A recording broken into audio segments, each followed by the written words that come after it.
the guys from Ping, they've kind of shown me how much the equipment matters. I just love that I can hit any shot I kind of want. We're going to be able to tell some fun stories about what goes on here to help golfers play better golf. Hey everybody, and welcome back to the Ping Proving Grounds podcast. I'm your host today, not co-host. Host today, Marty Jertson, Shane Bacon, normal co-host. He's probably out hitting driver off the deck, playing golf somewhere. We have a very, very fun topic today, something I've been very excited about. Spending some time with Dr. Erik Henrikson, second time on the podcast. This is number 3. Number 3, yeah, right up there. Becoming an expert. So, but we're going to talk about putters and a lot of very fun things. How it's kind of a very hot topic in the industry right now. Putters, how they feel, what you're sensing, and I think. Erik, that's kind of where I want to start with things is we're looking at a bunch of different putters here. They have a lot of different history to them, a lot of different hosel configurations and kind of weighting. But, you know, I think let's start the conversation with just the concept of you go in, you pick up a putter for the first time. Mm-hmm. What is the golfer experiencing holistically there with what they're feeling and sensing? Yeah, so keyword there is sensing, right? So you pick up a putter for the first time. We have these 5 senses, right? And with putting, typically not licking your putter, so taste isn't involved.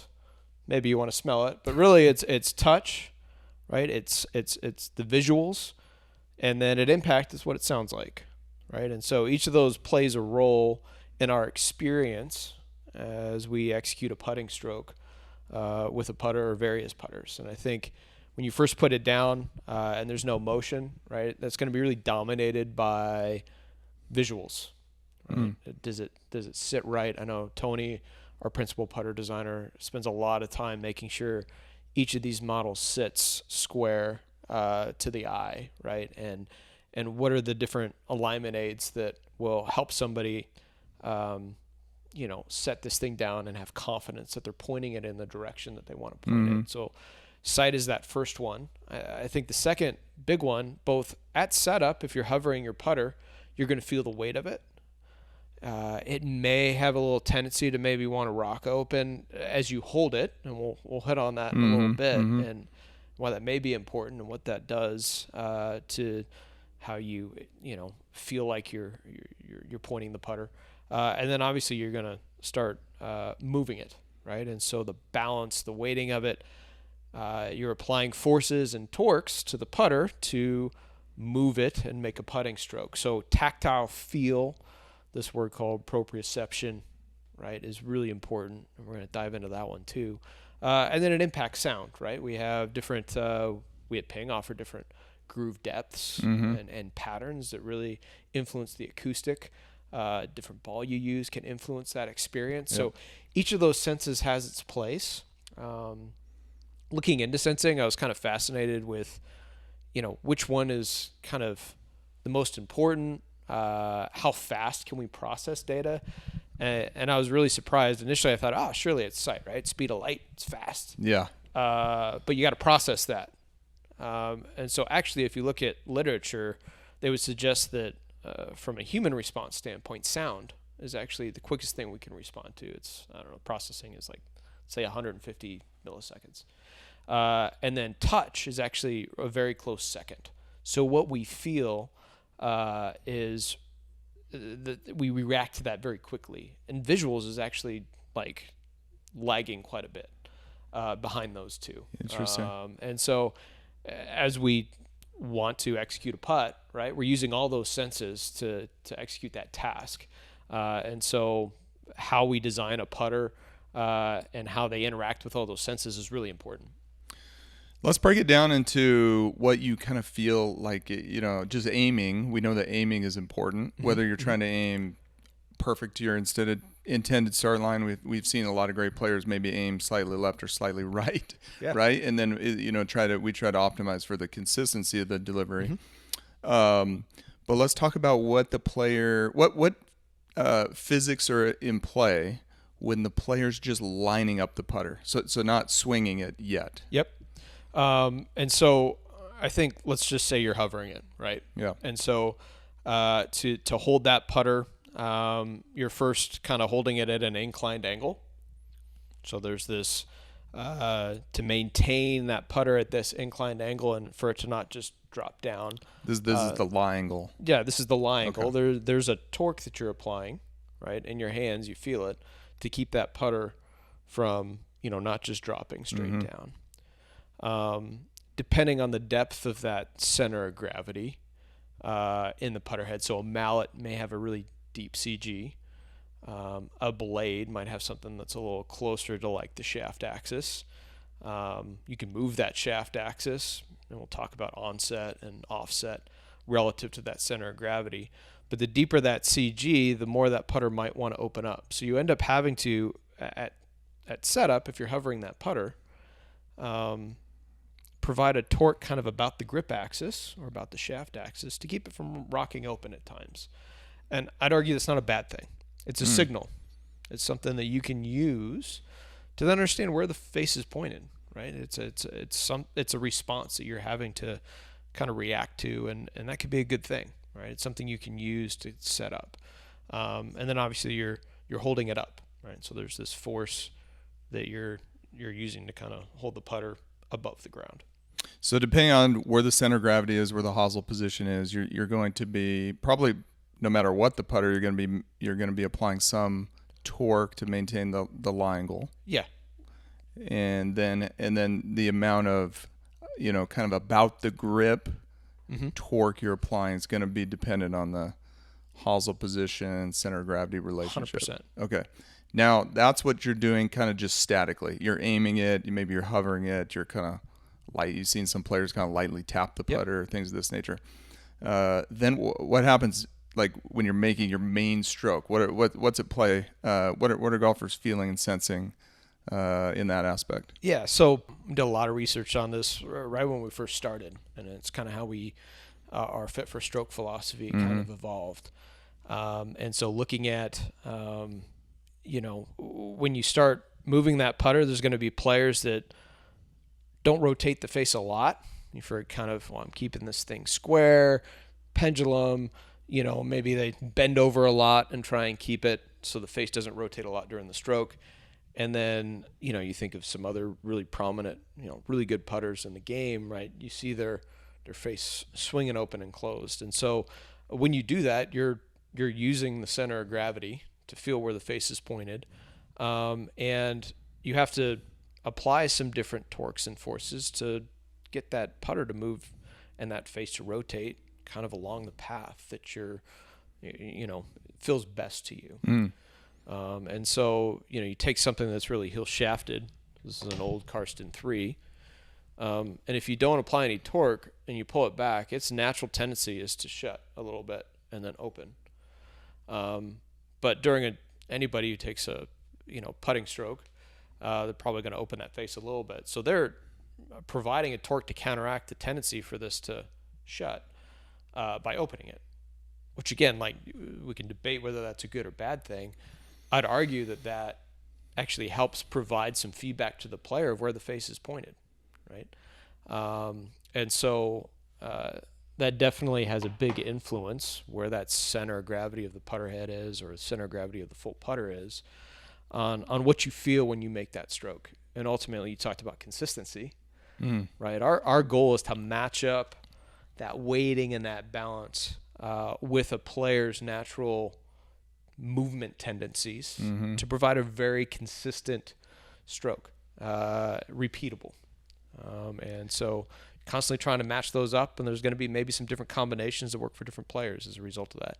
Yeah, I always think of Kevin Sutherland, who was one of our players that had he was the one that almost sometimes we got him on iPing, closed the face almost slightly on the backstroke, and he always used like a center shafted putter. Louis had the beautiful stroke, just a lot of rotation. You could so much so you could see it visually even when you didn't put him on iPing, right? Yep. And he always liked the heel shafted, the ZB and some of other very strong arc putters. And I think what's interesting with that, Erik, is what happens in the backstroke. I always find that interesting. The more we go down this rabbit hole of what the player's doing in the backstroke. So talk a little bit about that, and then how that response to that manifests itself in the forward stroke, and maybe with different hosel types, what is the result on like the delivered face angle, which ultimately that's what we're trying to, it's the king of hitting your start line here. 100%. So you mentioned Louis. I remember when he came in, it was right after he played in the Open, won it. It was 2010. And he won it with an answer 5, right? So something very similar to this model. So a blade where if you looked at the shaft axis relative to the CG, it was right in front of it. So face balanced. And came in, we measured him, and he had all this rotation in his stroke. And we're like, okay, well, this is counter to what we were expecting, right? Yep. And then we started asking him some questions about why he gravitated toward that model. And what he said was, well, I was really struggling missing to the right, pushing my putts. And I picked this up, and it just like, it was fantastic. Like it seemed like it just eliminated that miss to the right, and I could just swing with confidence. And so for him, his miss tendency kind of outweighed what he was experiencing kind of during the stroke. And so that leads us down to a path of like, okay, well, this is Louis, just won the Open. He knows what he's talking about. Let's dive into this a little bit more. And so sure enough, we ran some testing with heel shafted putters and face balanced putters and realized, okay, he's right. Something that a heel shafted blade ends up being delivered a little more open than a face balanced one. And that then led us down a path of doing some more kinetic studies. And so I think you've had Sasha on, right? Yep. And you guys are tight. Started business together. So called up Sasha and asked him about the kinetics involved. So kinetics, you have kinematics, which is the study of motion. You have kinetics, which is, okay, the forces that create that motion, the forces and torques. Like, so let's run a little study here and see what's going on. And so with the heel shafted putter, you see that somebody has to be very active in what they apply, which you would expect, right? You have this center of mass that's kind of off the shaft axis, and they have to be very active, like I talked about earlier, to kind of open and close the face. So you see this signal in their torque about the grip that's pretty prominent. And you don't see that with the face balance putter. And so the other really fascinating thing, though, is that, okay, they have to be really active with their torque. In that study, all the players with the heel shafted answer putter ended up having a higher angular velocity coming into impact. So the rotation rate, the rate at which the face was closing, was higher. But it was almost like, okay, I realize I got to square the face up. Yep. And so you turn up your torque to do it, but you still leave it open. And it's just like, I mean, you put a bunch of lead tape on the toe of your driver, it's going to be harder to square up. And so you have this balance of, okay, we can match kind of the overall feedback they're getting from the putter with the balance of it, right? So how much signal do I need to make a repeatable stroke, repeatable face motion? But then you can kind of influence the delivery, the net delivery a little bit, by also moving the center of mass, heel and toe. And so there's the different variables that, spend a lot of your time studying fitting that you can use to kind of match a putter up to a player. Yeah, and that's what I love about that Louis story is that, our normal fitting methodology would be, and he has used, as he's changed maybe his aim, and players evolve over time, maybe he changes his aim a little bit, he fixes his push tendency in another way. He would go into more of a toe down putter, the ZB or slide arc putter in our vernacular, in still putt great. I think it's interesting in that study we ran with Sasha. It's kind of always hard to wrap your brain around this, that the closure rate is faster, so the toe is going faster than the heel, but the face is still delivered open. But fitting 101, I think even if you can't measure your stroke, how much face rotation you have, there's this great signal. We've run this study many times. That if you pull your putts, go to more toe down putter. If you push your putts, go to more face bounce putter. That's what we saw with Louis.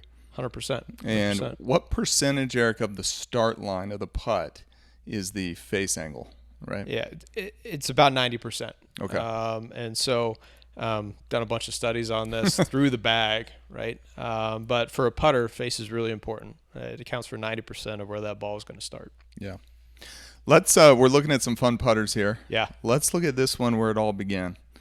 Tell us a little bit about the 1A and just, I think what's fun to think about with this one is, in the way I kind of think about this putter, Eric, is that it brought in forgiveness for mishits. Yep. And then when Karsten really put Ping on the map, it was maybe forgiveness for your stroke. Yeah. Right? I love how you frame that. Okay. Well, give us your thoughts on the 1A. Yeah. And then how Karsten kind of evolved his way into the plumber's neck and in the answer. Yeah. So this is one of the very early 1As. It's called a no model because there's no model on there. And what's fascinating to me, so these come from the archives with Rob, our historian. And what's fascinating to me about this one is that it's one of the first 1As. Obviously, he's heel-toe weighting, right? Put all the weight as far to the heel and the toe as possible, maximizing MOI. It's been in our DNA from the very beginning. And he did what I would have done too. I just stuck the shaft right in the middle, right? Like right through where the center of mass would be on this putter head. So it's pretty zero torque, if I may. So if you kind of hang it on your finger, right, and give it a twist, it's no resistance. No resistance, not a lot of resistance right? there. And so I think when we talk about torque, and let me kind of expand on that a little bit. I think that term's been thrown around a lot. We talked about the torque to keep it on inclined plane. We talked about the torque that's being applied to kind of open and close the face. That idea of zero torque or torque in putters right now, it's applying a lot to the opening and closing of the face. And I think in particular when you set up, right? So there's this kind of resting moment that tends to open the face if the center of mass is off the either shaft axis or grip axis if the grip is not in line with the shaft. There's some grips out there that are maybe a little crooked. So what's important is, okay, that's the axis about which I'm grabbing it. And so that's going to have a tendency to maybe those low torque or zero torque putters might not have a big signal of where the face is pointed just at setup when you hover it. So when I say zero torque, this one, right, it's the shaft is going and the grip axis is going right through the center of mass. What's fascinating to me is, like, this is the first one, but anybody who has a 1A at home might realize that actually that shaft is no longer right through the center of mass, right? He did that early on and realized, I got to move it off that. And so he started moving it toward the heel. There's a lot of putters in Rob's office where he started bending the shaft, right? We got a couple of them here where he did that. And he was constantly trying to use an offset from the center of mass of the putter head relative to the shaft or the grip to give that player that haptic feedback to execute a putt. And so that was something that was just embedded, like, in Karsten's DNA. He went away from this and kind of never looked back. Everything since then has some sort of offset between the grip axis or the shaft and then the center of mass of the head. So this original we're looking at here, not a lot of torque, would be the idea of maybe pushing something at the CG versus pulling it. Yeah, so he always wanted to use the center of gravity relative to the shaft axis of the grip to your advantage. And so we always wanted to either be pulling it straight through or pulling it around. And so I had this young engineer, right? I'm at my desk. This is 15 years ago. And I was like, man, I got this idea for putter. It's going to be great. And I was like, he's going to max out MOI. John A is going to love it. Right. And so it was a big 5-inch square, basically. And I put all the mass out in the corners. High MOI. High MOI. And I was looking at kind of this inertia, it's called a tensor, but these terms on a putter that influence kind of those forces and torques. And I'm like, I'm going to minimize all of them. So I'm going to put the shaft right through the middle. So it's pretty much like this putter, except imagine it as a big square. It had a bunch of onset on it, like 2.5 inches of onset. So the front of that putter is going to be moving up at the bottom of the stroke. I was like, it's going to roll great. And John A. comes by my desk, and I'm just getting to know him. And hands on my shoulder. He's like, what are you working on? It's just like this very fatherly tone. Like, it's incredible. Like, just imprinted on my mind, this conversation. I'm like, well, I'm really excited about it. I'm like, look, got the MOI really high. And I got this idea where I want to minimize all this. And he's like, well, how are you going to know where the face is pointed if, like, it's going right through the center of gravity? Like, you can use that to understand where the face is pointed. I'm like, that's a good point.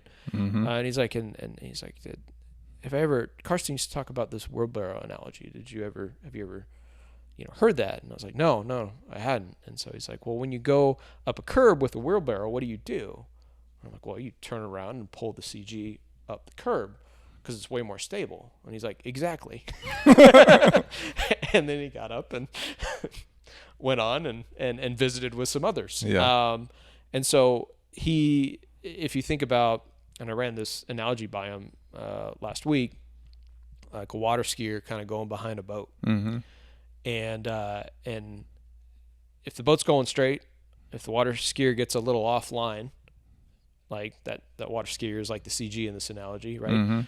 Like, he's going to keep going back to the center line, right? Because he's pulling away, and it's always going to square back up to where the boat is traveling in the direction the boat is traveling. So that's pulling the CG. That's like face balance putter. And then if the boat's taking a turn, right, and the water skier is kind of going around, it's still a stable movement, right? That's more like a heel shafted putter pulling the CG around. And so, again, Karsten always wanted to use center of gravity to his advantage and to provide feedback to the player and help them make a consistent, like, stroke. And I thought those two things totally influenced how I viewed putters moving forward and the type of research. What's really cool about this, right, is there's so much history here. And elements that of how Karsten's philosophy's evolved. And now we have all this technology to then go out and, like, actually, like, prove a lot of those things that he found by just intuition. Erik, one test I remember doing, a year or two ago was you conducted it yourself. Went into the lab, and you had us. I don't know if you blindfolded us or had us close our eyes, and you took away that sense. Tell us a little bit about that experiment you ran. It relates exactly to this, is of kind of like, hey, how are you going to know where you're pointing the face? And what you found with that experiment. And the seed was planted for that back with that conversation I had with John A. Like, during my first year here. And so the idea came about, I started looking into this area called dynamic touch. And it's basically the study of haptic proprioception. And the idea of, how does what we feel and the balance of objects influence our ability to complete a task. And so I wanted to kind of maximize the sense of touch, being inspired by dynamic touch. And there's, for those kind of listening or watching, there's a really cool, if you Google Ian Waterman, he's an individual who had a really rare condition where he lost all basically haptic proprioception, all feeling kind of from the neck down. So he had to learn how to operate, balance, move his hand purely by looking. So he has to use his sight to execute any task because he can't feel. And like, when you walk, you're constantly feeling pressure in your feet, and it's fascinating how much our touch influences how we're able to operate as humans. So I'd encourage people to kind of Google that, and because it's fascinating. Like the reverse of being blindfolded. Exactly. Right? Or something. Exactly. Right? And so he lost his touch. I'm like, well, okay, like, let's find out the importance of that with putting. And so I had 4 different prototypes, all of the same model, and then I oriented ended up orienting the grip axis in different points. One, I oriented the grip axis right through the center of mass of the putter, one way forward, one way toe side, one way heel side. And it was a round grip, like 3D printed, put it on there. And I'd put it in. So no flats no on them, flats no or anything. rib, So you're purely dependent on the balance of that putter to understand where the face is pointed. So I'd put it in your hands in random orientation. I'm like, set it up and point the face. And the ones where people were more repeatable pointing the face, it might have been in the wrong direction, but they'd set up in the same way, the farther away that axis, that grip axis was from the center of mass, right? It wasn't going right through it. It was, you were maximizing that kind of offset between that axis and the center of mass of the head. The one where the grip went right through it, people are like, I have no idea where this is pointed. And this is blindfolded. This is random. This is blindfolded. So yeah. no benefit of sight, using just purely your feel in your hands. And so in doing that, right, you're like, well, why would I want to take away that sense? Right? I'd want to turn that ramp knob it up. That's what they can use to be more consistent, know where the face is pointed. And it goes way back to like John A. saying, man, how do you know where the face is pointed if you don't have any torque to feel it? Yeah, interesting. Yeah, no, equally as much as the popularity of onset, lower torque putters and what have you, is a lot of folks using heel shafted mallets, right? Yeah. Is that, we've made the Floki and the Harwood and some of these putters where we do maximize that distance. Is that kind of the theory behind that for some players? Yeah, 100%. And so the deeper that CG is, you're kind of maximizing at rest, that kind of resting moment that helps you point the face. And then with those heel shafted ones, you're moving that CG or the shaft heel side, right? Maximize. So during their stroke, when they're trying to open and close the face, they're getting a really good signal of where that face is pointed, and it could be more repeatable. Yeah. Right. It's greater resistance. And so I think there's a good connection between resistance and precision in a lot of different ways. Yeah. Let's take a look at Eric. Let's take a look at this. Because my favorite. I'm looking at the That grip is my axis, favorite. and it's pointed out ahead here. Tell us what's going on with this putter from the archives. Yeah. So there's a number of bends in this one. So Rob was kind to us and gave us a shaft not only with a bend that people are probably familiar with, right down here, about 5 inches up from the head, but there's also a bend right under the grip. And Karsten designed the Ballnamic shaft to have the grip tilted in such a way that it pointed toward the ball, both in front of the putter head at the ball, and then it's tilted a little bit up toward the toe. And so, I made you take some strokes with this to feel it, because it's an incredible feeling when you make a stroke with this, and it highlights the reason he did that was he's just going back. I want to pull the CG, right? So I know the center of mass of my head is back here. How can I get my grip axis to be pulling that? Well, I'm going to bend the shaft. Fortunately, the USGA wasn't a big fan. And so he wasn't able to do that anymore. But what that led him to do was invent the plumber's neck, which is really cool, right? So, all right, speed bump on the road. I'm going to get innovative and try and fix this. And so he ended up creating the plumber's neck. And for those of you, when I say plumber's neck, aren't familiar with that. So basically that's the common hosel that you see on most answer style putters right now. And so he was able to get that shaft axis pointed at the ball by putting a bunch of offset on his hosel at the top of the hosel, and created that sensation of pulling the center of mass by incorporating offset in a plumber's neck, which is just, it's crazy to me that it's like, okay, well, fine. I'll find another way to do it. And created one of the most famous hosel geometry in putter design. Yeah, so. Still out there on a lot of putters today for that reason. So just going back to the 1A, a lot of inertia that comes into play if you don't hit your putt perfectly, Right. heel and toe. And then everything we're talking about with pulling the CG, that's to give you more stability or forgiveness during the stroke. Correct. I've also seen some research in our golf science stuff, Eric, where we've looked at face angle variability during the stroke, right? And how putter properties, hosel position can influence that. Now that we have these tools to kind of x-ray them, right? Tell us a little bit about face angle variability kind of during the stroke and the impact of hosel position on that. Yeah, so, this goes into our fit for stroke philosophy, right? And I think depending on how much rotation you have and just cognitively how you respond to that bounce of a putter, there's going to be an optimal center of mass location that leads to greater consistency. And so that's what drives our fit for stroke philosophy. I think it goes to the resistance, right? The resistance to rotation leading to precision. And then that also did another study where we ended up using kind of an iron grip and moving the CG back, and similarly kind of had people try to orient the putter multiple times and looked at how repeatable they were when they had to orient the putter without the benefit of sight multiple times.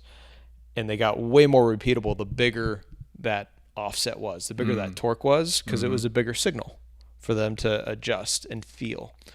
And so I think what's really kind of cool about all that is that there's a huge fitting nugget in there, right? Yeah. Like you can improve your repeatability if you're well fit. Yeah. And yeah. Let's double click on that idea of resistance for precision. Yeah. Where else? I know I've heard Sasho talk about throwing darts and somebody putting on like their wedding ring, switching it from one hand to the other. Yeah, give yourself a little more precise. Yeah. What other sports domains, applications do you see folks kind of getting the right resistance to enhance their precision? Yeah, so surgical tools, right? You don't see a really lightweight surgical tool, right? They all have some resistance to them, meant to improve precision, right? If you're going to be opening somebody up, you want to be very precise. Don't want to nick the wrong thing. To me, it's a golf pencil. I always have a hard time with my pencil's too light, Can't feel where it's pointed. I think you see it, heavy piano keys, right? On a grand piano, being able to, have that tactile feedback on piano keys. I think,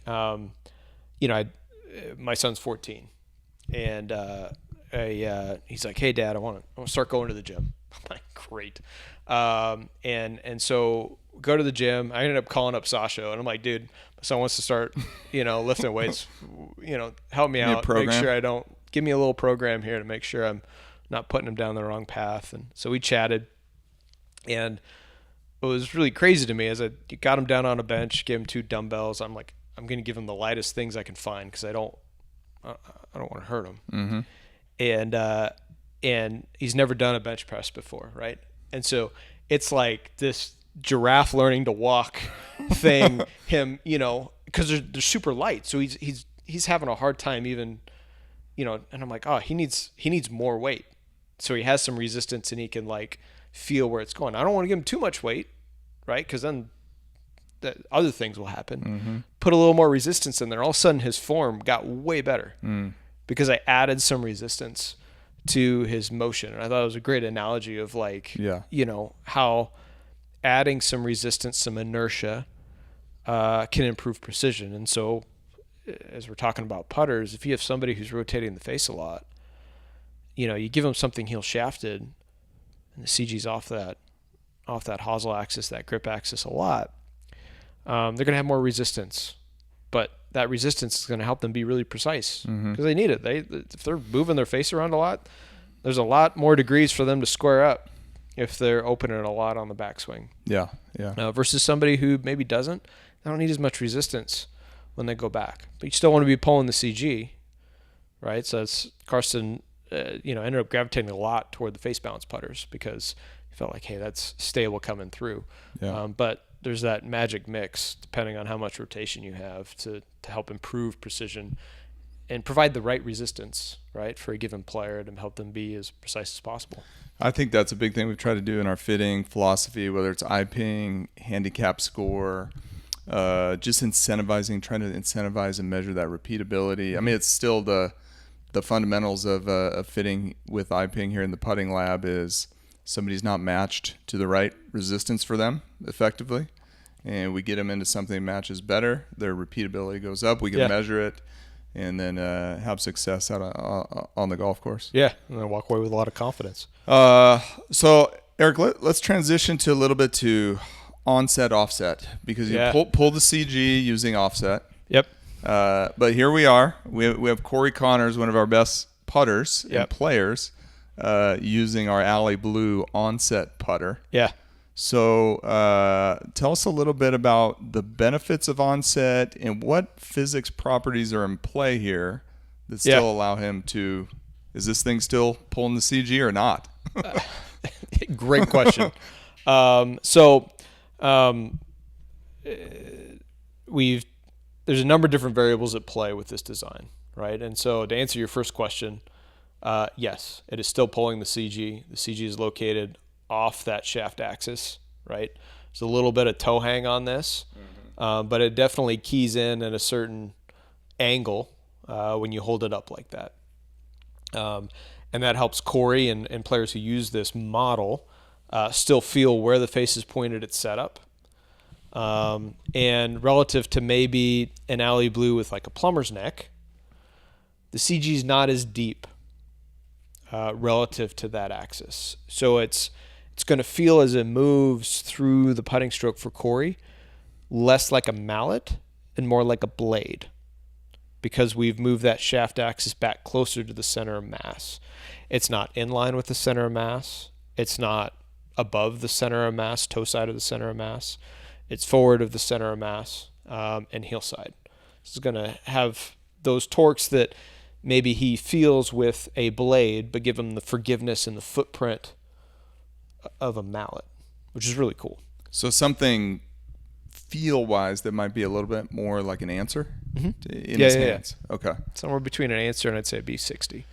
And what have we seen? We've done a good bit of testing just on onset in general.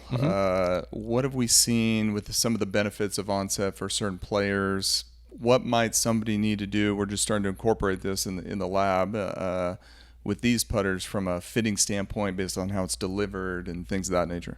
Yeah, so we as a team were fascinated to see, okay, we're changing, going from offset to onset, but with that we're also changing the balance of a putter.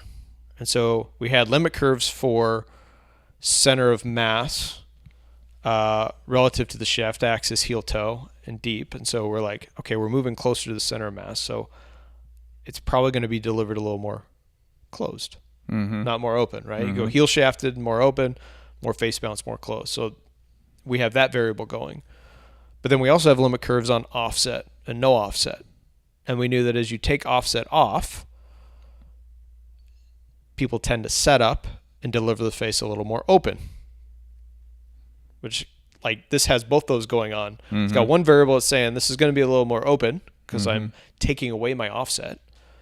But maybe I'm going to square it up a little easier because I'm moving the center of mass closer to the shaft axis.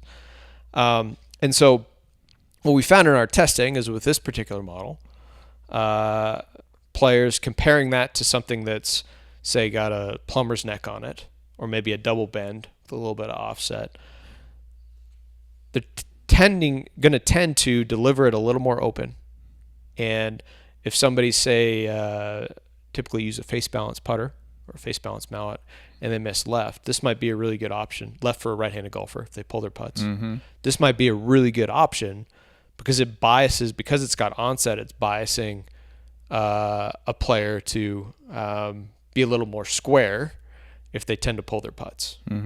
And so it's a cool addition to our kind of mix of putters and fitting options because it can fix a missed tendency in a way that if we just went face, there's only so much you could do. You're either going have to put them in a heel shafted putter to get them to like leave the face a little more open. But now you're messing with what naturally might work for them from a face rotation standpoint during the stroke, and give them something that will kind of help fight that miss tendency of a pull. So it's really like cool. Is new fitting option in the toolbox. Unlocked a new fitting option. Yeah. So to me, that's what I'm very excited about. And I also love that when we worked on this putter, Tony Serrano, our principal putter designer, he made a bunch of different versions, right? Yeah. Tell us a little bit about how we landed on the 15 degrees toe down, and how deep the CG is, and where we place the hosel, et cetera. Yeah, so we had a 5 degree. He was kind of doing it in terms of toe hang, but basically he's moving that shaft axis either closer to the center line of the putter or more heel side.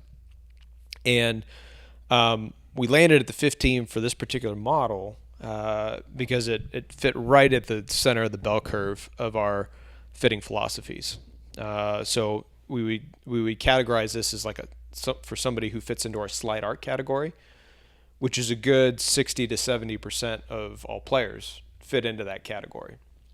And so we have some options on tour right now that maybe if somebody's a little more straight back, straight through, we go to the one where the shaft is inserted a little closer to the center line. Yep. Somebody's got a lot of rotation, we'll give them the option that Tony designed that's maybe got that or that has that shaft axis inserting a little closer to the heel. And so all those have the onset, so you get to see the full kind of top rail, right? So no distraction of hosel geometries if that's something that you're sensitive to. So another good benefit of this sort of design. And so, yeah, right now that 15 is kind of the most popular one, but that's just because that's kind of fit in the center of the bell curve. Les, there's so much fun in this topic. Yeah. One other piece, and I remember doing this when we were working on some ladies drivers research, was we were just asking a bunch of our target customer to kind of look at some sizes of the driver and tell us what were they the most comfortable with. And at the time I was working on our ladies driver design, and I maxed it out to the USGA limit, 5-inch by 5-inch box. And a lot of the ladies said, hey, the head weight was light, it was like 188 grams. And a lot of the ladies were like, well, this looks heavy, like it's going to be too heavy. Yeah. But the actual mass was the same. Tell us a little bit. We started off with the optics as one of the first pieces of feedback to the putter, of how size or maybe what you're feeling dynamically with the CG offset impacts the weight of the putter. And I think, one thing I always like to do to test this with folks is set up to a putter, then you flip it 180 degrees upside down, close my eyes, kind of swing it. It feels very light. Yeah. Why is that? And then maybe the optical piece too. Oh, there's so much in there. So there's this, I mentioned dynamic touch and this whole study area of dynamic touch. And one of the studies that's been redone by a number of different academics is studying the size-weight illusion. And so if you can imagine, you have, you got a 25-pound kettlebell, right? And then you blow that thing up 3 times its size and keep it at 25 pounds, right? And then shrink it down to, the size of whatever, like a quarter or something, 25 pounds. That quarter is going to feel so heavy, right? Because you're not expecting something that small to feel like 25 pounds. But then the thing that's really big, right, at 25 pounds is going to feel super light. And so that's really important with putters is you got mallets and you have blades, and you don't want to cross the wires too much in a player and confuse them when they're setting up over a putter. You want something to feel like it looks, right? The interaction between what you're feeling and what you're seeing, like you don't want to tax them any more than you need to cognitively as they're setting up to that. So typically mounts are just a little heavier because if you make them as light as a blade, we can do that using different materials. Yeah. But then it can get a little confusing when you set up to them. And so it's a really cool kind of area of study, this size weight illusion, something you could Google. And then the other thing that you feel when you set up and that can influence perceived weight is the more that, so for a mallet, if you have a really deep CG, they tend to feel a little heavier. Yeah. Because there's this natural kind of resting torque and resting moment that wants to open. And so you have to apply a little bit of torque, and your brain thinks, hey, it's heavier, right? Yeah. I gotta resist this thing just holding it. And so all that plays into, how we perceive weight, the experience that you had when you're designing that ladies driver. And we I remember before we found the body of literature, we went around and like had some putters of the same weight but different size, and did the whole like, okay, feel these, rate them. Yeah. And then we say, okay, close your eyes. And then we asked them which one was which, and they're like, I don't know. They feel the same, right? Remember that? Amazing. Yeah, it was pretty cool. Yeah. And so yeah, it's that area of dynamic touch and how mass properties of an object can influence what you perceive, what you feel, and how well you can execute a task is, it's really rich and something that we're continuing to implement in the decisions we make with our putter designs. Yeah. Just to close the loop on the ladies driver. So what we did there was, instead of saying, I need to make the driver smaller, we put a little decal offset from the silhouette. So it struck the balance there. Yeah. Right. So the lady's mind's eye. Yep. Captured it smaller visually. Right. Then you could still make it big. So that's your plumber's neck, man. It's finding another solution. Exactly. Right? That's innovation. That's cool. So I've been using the Ally Blue, but with the 4 hosel. Okay. Because I love torque, Henrikson. I love torque. I love to feel that resistance during the stroke, and it's awesome to now understand the physics of why that is. Yeah. Continuing down this journey to understand it. Any last things you want to touch on this topic in general? Yeah, no, I just think there's it's an exciting time in putters. Yeah. I think we got a lot of cool stuff kind of cooking. We've spent a lot of time bashing around different technologies and ideas.